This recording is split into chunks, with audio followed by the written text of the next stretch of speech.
Hello दोस्तों, कैसे हो आप सब। मेरा नाम है सत्यम मिश्रा और मैं आप लोगों को पढ़ा रहा हूँ भारतीय दंड संहिता और एवं दंड प्रक्रिया संहिता, है ना, जिसमें मैं आप लोगों को लेके आया हूँ 100 क्वेश्चन की सीरीज़, टारगेट सीरीज़। इसमें टोटल मैंने 115 क्वेश्चन कंप्लीट कराए हैं आपके, जो कि मैं पर क्वेश्चन 2 से 3 क्वेश्चन बना के 250 प्लस क्वेश्चन की बना दिया हूँ।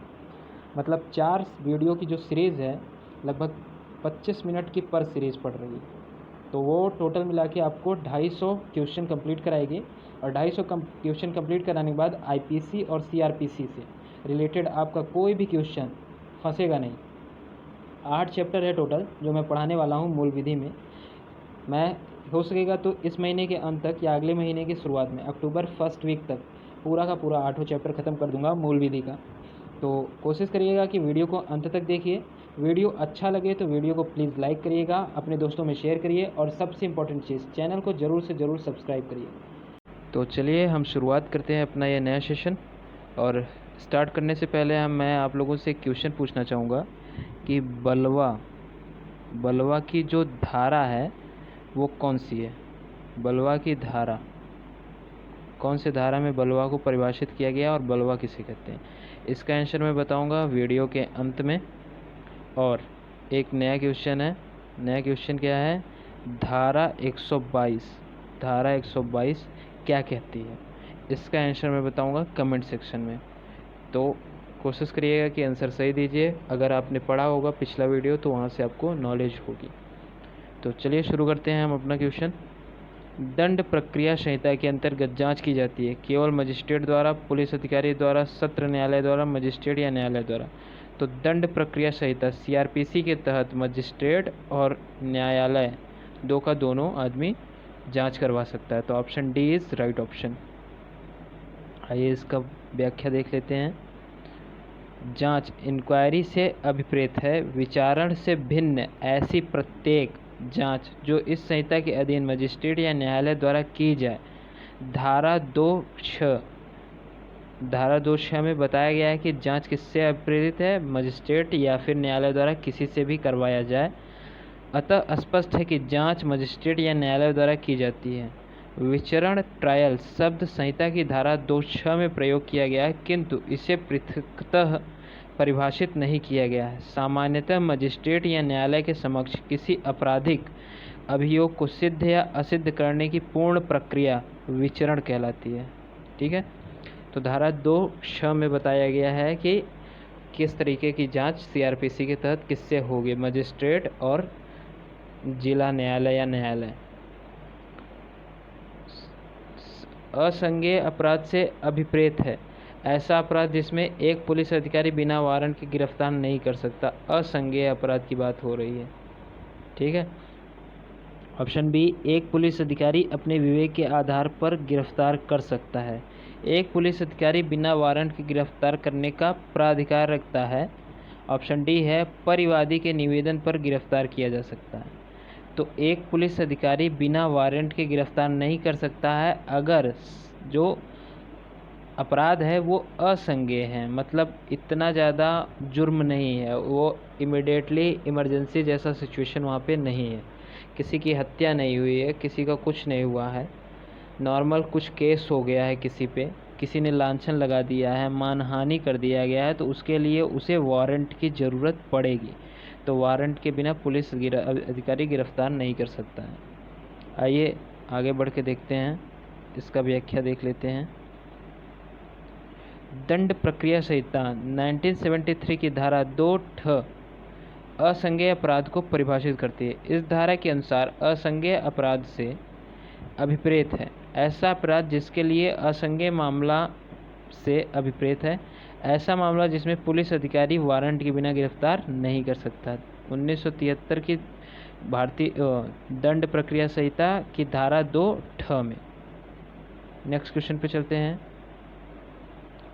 दंड प्रक्रिया की धारा 2(x) के अनुसार वारंट मामला वह होता है जो ऐसे अपराध से संबंधित है जिसकी सजा मृत्युदंड, आजीवन कारावास अथवा वर्षों से अधिक हो सकता है। तो कितने वर्षों से, 10 वर्ष, 7 वर्ष, 2 वर्ष, 3 वर्ष। तो 2 वर्ष से अधिक का मामला होगा तो वहाँ पे क्या होगा, वारंट का मामला होगा। वारंट चाहिए। दंड प्रक्रिया संहिता 2(x) के अनुसार वारंट मामला वह होता है जो ऐसे अपराध से संबंधित है जिसकी सजा मृत्युदंड, आजीवन कारावास अथवा 2 वर्ष से अधिक अवधि का कारावास हो सकता है, तो वहाँ पास वारंट मामला होगा। Option C is right option. और ये क्वेश्चन किस में आया हुआ है आप देख ही रहे हैं, और इसी चीज़ का हम तैयारी भी कर रहे हैं हम आप। दंड प्रक्रिया संहिता की धारा 2(x) के अनुसार वारंट मामला यह होता है जो एक ऐसे अपराध से संबंधित है जिसकी सजा मृत्युदंड, आजीवन कारावास अथवा 2 वर्ष से अधिक अवधि का कारावास हो सकता है। ठीक है, 2 वर्ष से अधिक का।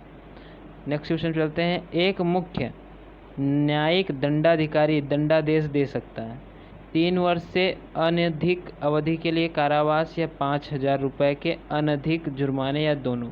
कौन सा मुख्य दंडाधिक अधिकारी है? सेकेंड ऑप्शन है 5 वर्ष से अनधिक अवधि के लिए कारावास या 10,000 रुपये से अनधिक जुर्माना या दोनों का। थर्ड है 7 वर्ष से अधिक अनधिक अवधि के लिए कारावास या जुर्माने से कोई भी राशि तक का हो सकता है या दोनों, मतलब इस राशि में कोई भी सीमा नहीं है। या ऑप्शन डी 7 वर्ष से अनधिक अवधि के लिए कारावास या 1 लाख रुपए से अनधिक जुर्माना या दोनों। तो जुर्माना जो होगा वो जब भी 2 साल से ऊपर का जुर्माना होगा तो उसमें राशि निश्चित नहीं होती। तो option C is right option. Option C is right option. आइए इसका डिस्क्रिप्शन देख लेते हैं। दंड प्रक्रिया संहिता की धारा 1973 की धारा 29 की उपधारा 1 के अनुसार मुख्य न्यायिक मजिस्ट्रेट का न्यायालय 7 वर्ष से अनधिक अर्थात 7 वर्ष तक का दंडादेश पारित कर सकता है। ठीक है, तो option C is right option. चलिए नेक्स्ट क्वेश्चन चलते हैं। कोई भी न्यायिक मजिस्ट्रेट प्रथम वर्ग निम्न में से किस सजा को पारित करने के लिए अधिकृत होगा? मृत्युदंड, किसी भी अवधि के लिए कारावास, एक ऐसी अवधि के लिए कारावास जो 3 वर्ष से अनधिक हो, ऐसी अवधि के लिए कारावास जो 2 वर्ष से अनधिक हो। तो जो न्यायिक मजिस्ट्रेट है वो प्रथम वर्ग में 3 ऐसी अवधि के लिए जो 3 वर्ष से अनधिक हो उसके लिए सजा दे सकता है। Option C is right option. दंड प्रक्रिया संहिता 1973 की धारा 29 की उपधारा 2 के अनुसार प्रथम वर्ग मजिस्ट्रेट का न्यायालय 3 वर्ष तक की अवधि का कारावास या 10,000 रुपये तक का जुर्माना या दोनों का दंडादेश पारित कर सकता है। नेक्स्ट क्वेश्चन देखते हैं। द्वितीय श्रेणी के मजिस्ट्रेट के न्यायालय द्वारा निम्न में से कौन सा दंडादेश पारित किया जा सकता है? 2 वर्ष से अनधिक अवधि के लिए कारावास द्वितीय श्रेणी की पूछा हुआ है। 1 वर्ष से अनधिक अवधि के लिए कारावास, 6 महीने से अनधिक अवधि का कारावास, केवल 5,000 रुपये का अनधिक कारावास। तो कारावास जो जुर्माना, ऑप्शन डी है जुर्माना, कारावास नहीं है इसमें। ठीक है, तो कारावास के लिए पूछा जा रहा है कि कौन सा दंड दे सकता है, तो option B is right option है। Option B is right option. 1 वर्ष से अनधिक अवधि के लिए कारावास मिलेगा। आइए इसका व्याख्या देख लेते हैं। दंड प्रक्रिया संहिता 1973 की धारा 29(3) के अनुसार द्वितीय वर्ग मजिस्ट्रेट का न्यायालय 1 वर्ष तक की अवधि के लिए कारावास या दंडादेश पारित किया जा सकता है। नेक्स्ट क्वेश्चन पे चलते हैं। पुलिस अधिकारी बिना मजिस्ट्रेट के आदेश तथा बिना वारंट के किसी व्यक्ति को गिरफ्तार कर सकेगा यदि जो पुलिस अधिकारी की उपस्थिति में संज्ञेय अपराध करता है उसे जो संहिता के अधीन या राज्य सरकार के आदेश द्वारा अपराधी घोषित किया गया हो, उसे जो पुलिस अधिकारी द्वारा उसके विधिपूर्ण कर्तव्यों के निष्पादन में बाधा कारित करता है या उपर्युक्त सभी परिस्थितियों में किसमें होगा? तो ये 3 के तीनों जो होंगे ऑप्शन सही होंगे। तो option D is right option. Next question पे इसका डिस्क्रिप्शन देख लेते हैं। धारा 41 उन परिस्थितियों की बात करती है जब एक व्यक्ति बिना मजिस्ट्रेट के आदेश व वारंट के बिना गिरफ्तार किया जा सकता है। विकल्प ए धारा 41(1) है 1 के अनुसार, विकल्प बी 41(1) ग के अनुसार तथा विकल्प सी 41(1) अंग के अनुसार उचित है, अतः विकल्प डी सही उत्तर है। ठीक है, ये धारा 41 के अंतर्गत में तीनों आते हैं। नेक्स्ट क्वेश्चन पे चलते हैं। दंड प्रक्रिया संहिता की धारा 41 ग के अंतर्गत राज्य सरकार पुलिस नियंत्रण कक्ष स्थापित करेगी। केवल जिला स्तर पर, केवल राज्य स्तर पर, केवल कमिश्नरी स्तर पर, केवल राज्य तथा जिला स्तर पे। तो वो कहाँ स्थापित करेगी? राज्य और जिला दोनों स्तर पे। ठीक है, देखिए इसमें डिस्क्रिप्शन में क्या लिखा हुआ है। दंड प्रक्रिया संहिता की धारा 41 ग में पुलिस नियंत्रण कक्ष का प्रावधान है, जो राज्य सरकार के प्रत्येक जिले में तथा राज्य स्तर पर स्थापित करेगी। इन पुलिस नियंत्रण कक्षों में गिरफ्तार व्यक्तियों के अपराध की प्रकृति, गिरफ्तार करने वाले पुलिस अधिकारियों के नाम आदि ब्यौरे संग्रहित रहेंगे। नेक्स्ट क्वेश्चन पे चलते हैं। दंड प्रक्रिया संहिता की कौन सी धारा सैन्य बलों के सदस्यों को गिरफ्तारी के लिए सुरक्षा प्रदान करने का प्रावधान करती है? दंड प्रक्रिया संहिता में कौन सी धारा सैन्य बलों के सदस्यों को गिरफ्तारी से सुरक्षा प्रदान करती है? तो धारा 41, धारा 45, धारा 46, धारा 50। तो धारा 45 जो है वो सैन्य बलों की सुरक्षा से रिलेटेड है। आइए इसके डिस्क्रिप्शन देखते हैं। दंड प्रक्रिया संहिता की धारा 45 सशस्त्र सैन्य बलों के सदस्यों की गिरफ्तारी से संरक्षण संबंधी उपबंध का प्रावधान करती है।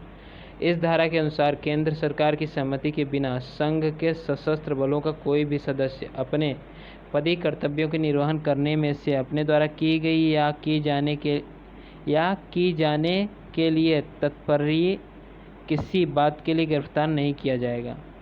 राज्य सरकार अधिसूचना द्वारा निर्देश दे सकती है कि बल के ऐसे वर्ग या प्रवर्ग के सदस्य को जिन्हें लोक व्यवस्था बनाए रखने का कार्यभार सौंपा गया है, उक्त उपबंध लागू होंगे और केंद्रीय सरकार पद के स्थान पर राज्य सरकार समझा जाएगा। केंद्रीय सरकार पद के स्थान पर राज्य सरकार को समझा जाएगा। 85 नंबर देखते हैं। बिना वारंट की गिरफ्तार करने के बाद मजिस्ट्रेट के आदेश के बिना पुलिस अधिकारी द्वारा गिरफ्तार किए गए व्यक्ति को अभिरक्षा में रखने की अवधि कितनी होगी?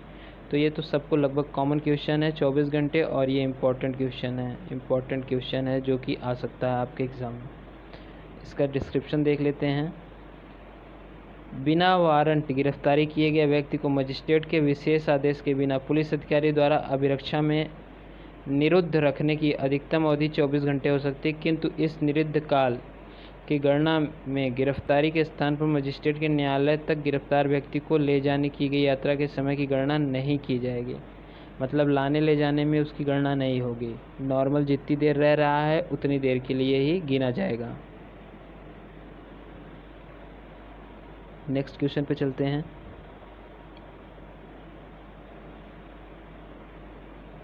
दंड प्रक्रिया संहिता की धारा 77 के अंतर्गत वारंट निष्पादित किया जा सकता है उच्च न्यायालय के अधिकार क्षेत्र में जिसमें वारंट जारी किया, सत्र न्यायालय के अधिकार क्षेत्र में, राज्य के किसी स्थान पर, भारत के किसी भी स्थान पे। तो भारत के किसी भी स्थान पे 77 के अंतर्गत वारंट निष्पादित किया जा सकता है।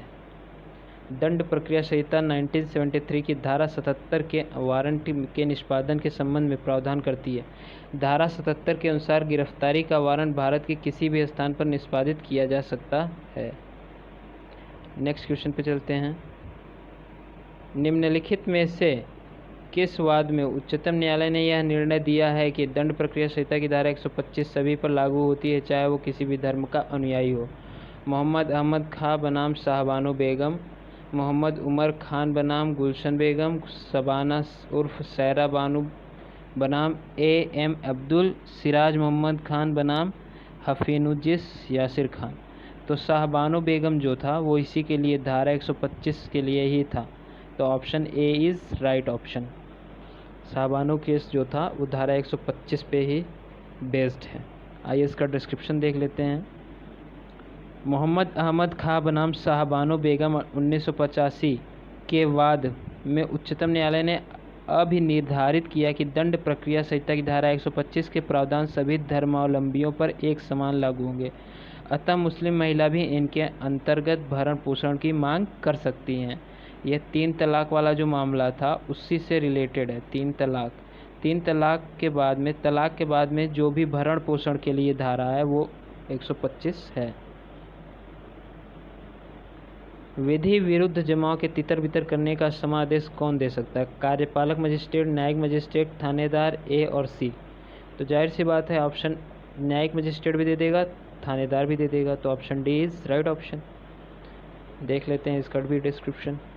दंड प्रक्रिया संहिता की 1973 की धारा 129(a) के अंतर्गत 129(1) के अंतर्गत किसी विधि विरुद्ध जमाव को तितर बितर करने का समादेश कोई कार्यपालक मजिस्ट्रेट या पुलिस थाने का भार साधक अधिकारी या ऐसे भार साधक अधिकारी की अनुपस्थिति में उपनिरीक्षक की पंक्ति का कोई पुलिस अधिकारी दे सकता है।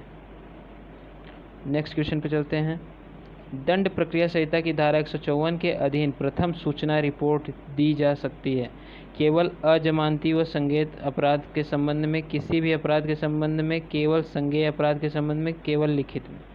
तो जब संज्ञेय अपराध होगा तभी एफआईआर दर्ज होती है, प्रथम सूचना रिपोर्ट, फर्स्ट इंफॉर्मेशन रिपोर्ट। दंड प्रक्रिया संहिता 1973 की धारा 154 के अंतर्गत पुलिस थाने में भाषक अधिकारी को केवल संज्ञेय अपराध के बारे में सूचना लिखित या मौखिक रूप से दी जाती है। निम्नलिखित में से कौन सा वाद प्रथम सूचना रिपोर्ट पर एक दिग्दर्शक वाद है? ललिता कुमार बनाम उत्तर प्रदेश राज्य, मोती राम बनाम मध्य प्रदेश राज्य, अब्दुल करीम बनाम कर्नाटक राज्य, नीलम कटारा बनाम भारत संघ। तो ये है कौन सा केस है? ललिता कुमारी बनाम उत्तर प्रदेश सरकार। आइए देखते हैं इसमें क्या डिस्क्रिप्शन में है। ललिता कुमारी बनाम उत्तर प्रदेश राज्य का प्रथम सूचना रिपोर्ट पर एक दिग्दर्शक वाद है। इस वाद में उच्चतम न्यायालय ने यह अवधारित किया कि दंड प्रक्रिया संहिता की धारा 154 के अंतर्गत संज्ञेय अपराध के मामलों में प्रथम सूचना रिपोर्ट रजिस्टर करना आवश्यक है, मतलब एफआईआर दर्ज कराना इम्पॉर्टेंट है। नेक्स्ट क्वेश्चन पे चलते हैं। दंड प्रक्रिया संहिता 1973 के अंतर्गत बलात्कार की पीड़िता द्वारा बलात्कार की सूचना देने पर कौन लेखबद्ध करेगा? थाने का प्रभारी अधिकारी, उप पुलिस अधीक्षक, उप निरीक्षक के नीचे का अधिकारी नहीं, महिला पुलिस अधिकारी या कोई महिला अधिकारी। तो जब जो पीड़िता आएगी उसका जो सूचना लेगा, जो लेखबद्ध करेगा, उससे जो इन्फॉर्मेशन जुटाया जाएगा वो कोई भी महिला पुलिस अधिकारी होगी जो कि थाने में होगी, तो वो ही लिखेगी। ठीक है, option D is right option. आइए देख लेते हैं इसका डिस्क्रिप्शन। दंड प्रक्रिया संहिता 1973 के अंतर्गत धारा 157 अन्वेषण के लिए प्रक्रिया का उपबंध करती है। धारा 157 ख के अनुसार परंतुक 2008 संशोधन अधिनियम द्वारा अंतः स्थापित 2008 में ये संशोधित किया गया था के अनुसार बलात्संग के अपराध के संबंध में पीड़िता का कथन उसके निवास पर या उसके इच्छा के स्थान पर यथासाध्य जहाँ भी उसको सही सुटेबल लगे किसी महिला पुलिस के द्वारा उसके माता पिता या नज़दीकी नातेदार या परिच्छेद के सामाजिक कार्यकर्ता की उपस्थिति में लेखबद्ध किया जाएगा। किसमें? 157 धारा 157 के अनुसार 157(1) ख के अनुसार। नेक्स्ट, अग्रिम जमानत के लिए आवेदन किया जा सकता है मुख्य न्यायिक मजिस्ट्रेट के समक्ष, उच्च न्यायालय के समक्ष, उच्चतम न्यायालय के समक्ष, बी और सी। तो ये जो बी और सी ऑप्शन है ये दोनों राइट ऑप्शन है। दंड प्रक्रिया संहिता 1973 की धारा 438 में किसी अजमानती अपराध के लिए गिरफ्तार किए जाने की आशंका वाले किसी व्यक्ति को गिरफ्तारी से बचने के लिए न्यायालय से अग्रिम जमानत लेने का उपबंध है। अग्रिम जमानत मंजूर करने का क्षेत्राधिकार उच्च न्यायालय या सत्र न्यायालय को। अग्रिम जमानत के प्रावधान को 1 मई 1976 से उत्तर प्रदेश में समाप्त कर दिया गया है, मतलब 1976 में कर दिया गया, जिसे 6 जून 2019 में पुनः लागू कर दिया है। 76 से हटा हुआ था, 2019 से फिर से लागू हो गया।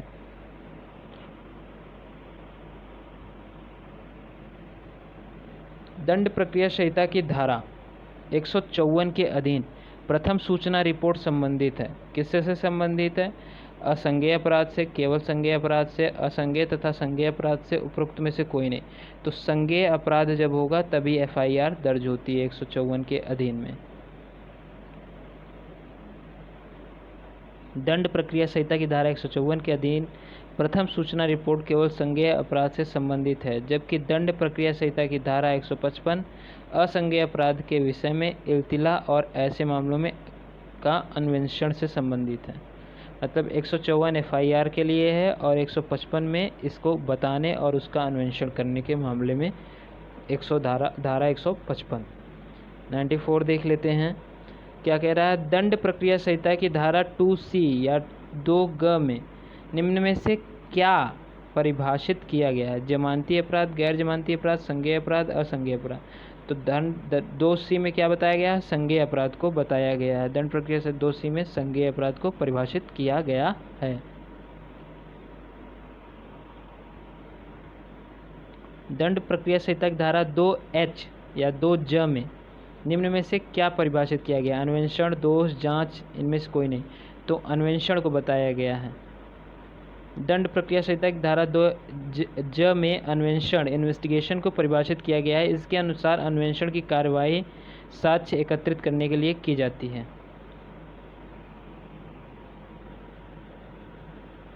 दंड प्रक्रिया संहिता की किस धारा में विवाह के विरुद्ध अपराधों के लिए अभियोजन को प्रावधानित किया गया है?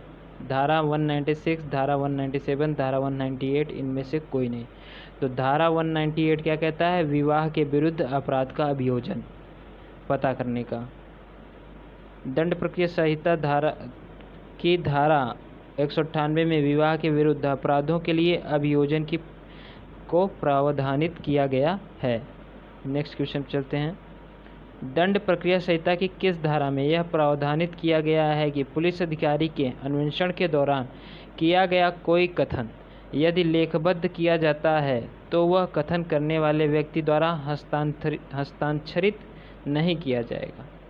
कौन सी धारा कहती है कि पुलिस अधिकारी के अन्वेषण के दौरान किया गया कोई कथन यदि लेखबद्ध किया जाता है तो वह कथन करने वाले व्यक्ति को हस्ताक्षरित नहीं किया जाएगा? ये कौन सी धारा बताती है?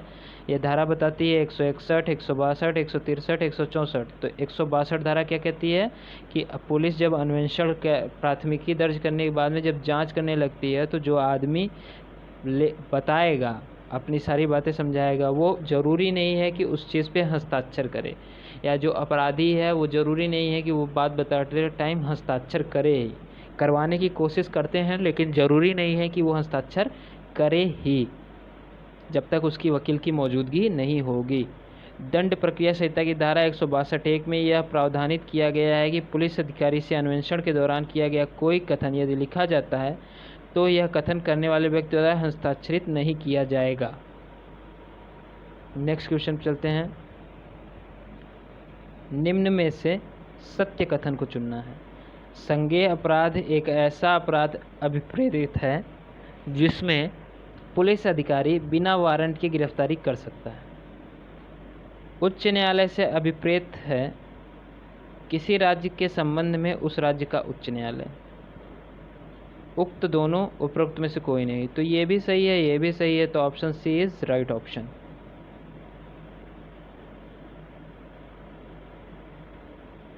डिस्क्रिप्शन देख लेते हैं। दंड प्रक्रिया संहिता की धारा 2G के अनुसार संज्ञेय अपराध एक ऐसा अपराध अभिप्रेत है जिसमें पुलिस अधिकारी बिना वारंट की गिरफ्तारी कर सकता है। धारा 2A के अनुसार उच्च न्यायालय में से अभिप्रेत है किसी राज्य के संबंध में उस राज्य का उच्च न्यायालय। नेक्स्ट क्वेश्चन पे चलते हैं। अपराधी द्वारा कारित अपराध संज्ञेय है अथवा असंज्ञेय, जमानती है अथवा गैर जमानती, इसका निर्धारण निम्नलिखित में उल्लेखित प्रावधान से होता है। कौन से उससे होता है? भारतीय दंड संहिता, साक्ष्य नियम, पुलिस रेगुलेशन या दंड प्रक्रिया संहिता। तो ये जो बताता है पूरी बात कि जमानती है, गैर जमानती है, संज्ञेय है, असंज्ञेय है ना, वो बताती है हमारी दंड प्रक्रिया संहिता। तो option D is right option. अपराधी द्वारा कार्य संज्ञेय अथवा असंज्ञेय, जमानती है, गैर जमानती, इसका निर्धारण दंड प्रक्रिया संहिता में उल्लेखित प्रावधान से होता है। नेक्स्ट क्वेश्चन पे चलते हैं। दंड प्रक्रिया संहिता की धारा 125 घ के अंतर्गत निम्न में से कौन अपने माता पिता के भरण पोषण के जिम्मेदार हैं यदि माता पिता स्वयं अपना भरण पोषण करने में सक्षम नहीं हैं? तो कौन जिम्मेदार होगा इसका? केवल पुत्र, केवल पुत्री, पुत्र एवं पुत्री दोनों, इनमें से कोई नहीं। तो जाहिर सी बात है ये दोनों ऑप्शन होंगे, पुत्र एवं पुत्री दोनों।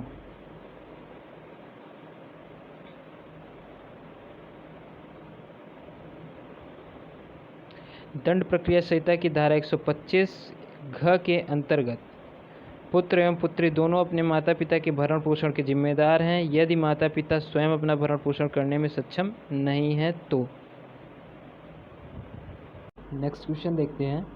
एक फरार अपराधी वह होता है जो घर से भागकर छिप गया हो, विवेचक की पुष्टि सूचना है कि वह फरार हो गया है, पड़ोसियों व उनके साथियों का बयान है कि वह भाग गया है, जिसके विरुद्ध धारा 82 CRPC के अंतर्गत उद्घोषणा जारी हो चुकी है। तो ये तो कोई भी झूठ बोल सकता है ये तीन ऑप्शन, लेकिन option D is right option, क्योंकि इसमें धारा 82 के CRPC के अंतर्गत बता दिया जा रहा है। ठीक है, डिस्क्रिप्शन देख लेते हैं। एक फरार अपराधी वह होता है जिसके विरुद्ध धारा 82 CRPC के अंतर्गत उद्घोषणा जारी हो चुकी है, मतलब दंड प्रक्रिया संहिता की धारा 82 के तहत उद्घोषणा जारी हो चुकी हो। नेक्स्ट क्वेश्चन, लोक अभियोजक निम्न में से किसके अधीन कार्य करता है? जिला जज के, जिला मजिस्ट्रेट के, DG प्रोसिक्यूशन के, पुलिस जिला प्रभारी के। तो किसके लोक अभियोजक किसके अंडर में काम करता है? जिला मजिस्ट्रेट के अंडर में काम करता है। नेक्स्ट क्वेश्चन पे चलते हैं। जमानती अपराध में यदि अभियुक्त द्वारा जमानत पेश की जाती है तो थाना प्रभारी उसे जमानत पर मुक्त कर देगा। थाना प्रभारी द्वारा जमानत न दिए जाने के कारण को रोजनामचा आम में इंदराज करना आवश्यक होगा। रोजनामचा आम में इंदराज मतलब रोजनामचा मतलब जो रोज का रजिस्टर है उसमें उसको दर्शाना पड़ेगा, बताना पड़ेगा।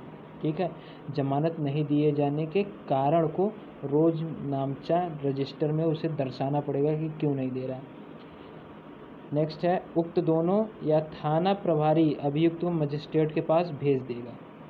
तो इसमें क्या होगा? इसका ऑप्शन ए, थाना प्रभारी उसे जमानत पर मुक्त कर देगा तुरंत ही, तत्काल प्रभाव से, अगर जमानत पेश किया जाता है तो। क्या कह रहा है यहाँ पे देख लेते हैं। जमानती अपराध में यदि अभियुक्त द्वारा जमानत पेश की जाती है तो थाना प्रभारी उसे जमानत पर मुक्त कर देगा। नेक्स्ट, बंदी को न्यायालय ले जाने व प्रस्तुत करने के लिए हथकड़ी लगाने हेतु किसकी पूर्वानुमति लिया जाना आवश्यक है? किसी की नहीं, जिलाधिकारी की, पुलिस अधीक्षक की, न्यायालय की।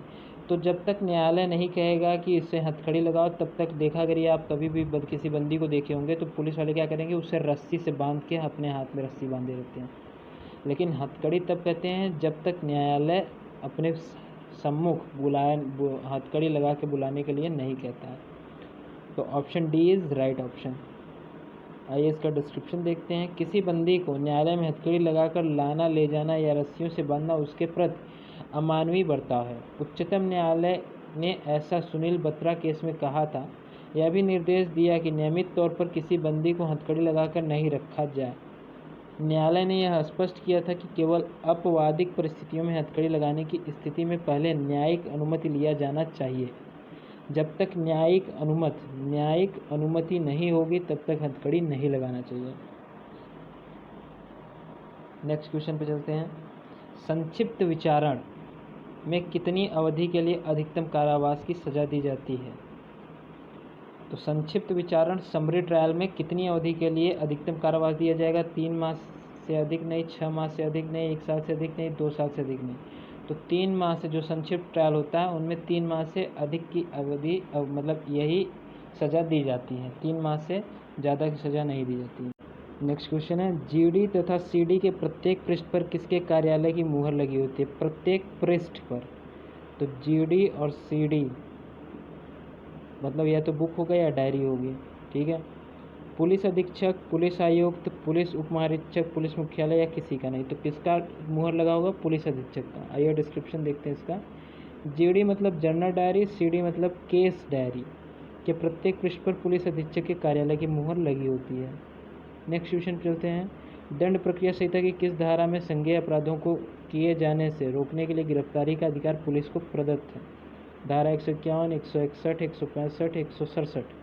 तो धारा 151 में क्या कहा गया है कि दंड किसी भी धारा में संज्ञेय अपराध के लिए जाने से रोकने के लिए गिरफ्तारी का आदेश। 151 क्या कहता है कि अगर कोई संज्ञेय अपराध करने जा रहा है, उसे आप रोक रहे हो और वो नहीं मान रहा है, तो उसके लिए आप क्या कर सकते हो, उसे गिरफ्तार कर सकते हो। धारा 151 दंड प्रक्रिया संहिता, CRPC की धारा 151 आपको ये अथॉरिटी देती है। नेक्स्ट क्वेश्चन चलते हैं। मुख्य न्यायिक मजिस्ट्रेट कारावास के दंड को सजा दे सकता है। कारावास के दंड को क्या सजा दे सकता है? चीफ जुडिशियल मजिस्ट्रेट कारावास के दंड को क्या सजा दे सकता है? 7 जीवन से अधिक नहीं, 7 वर्ष से अधिक नहीं, आजीवन या फिर इनमें से कोई नहीं।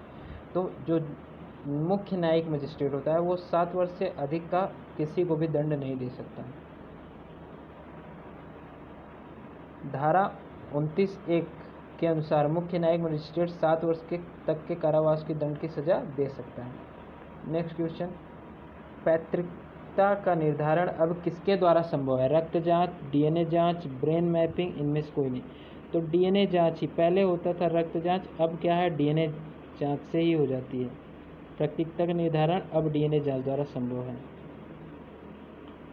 अपराध अन्वेषण में DNA टेस्ट क्या सिद्ध करता है? अपराधी की आकृति, अपराधी की संभावित लंबाई, जैविक साक्ष्यों से अपराधिक पहचान, उपरोक्त में से कोई नहीं।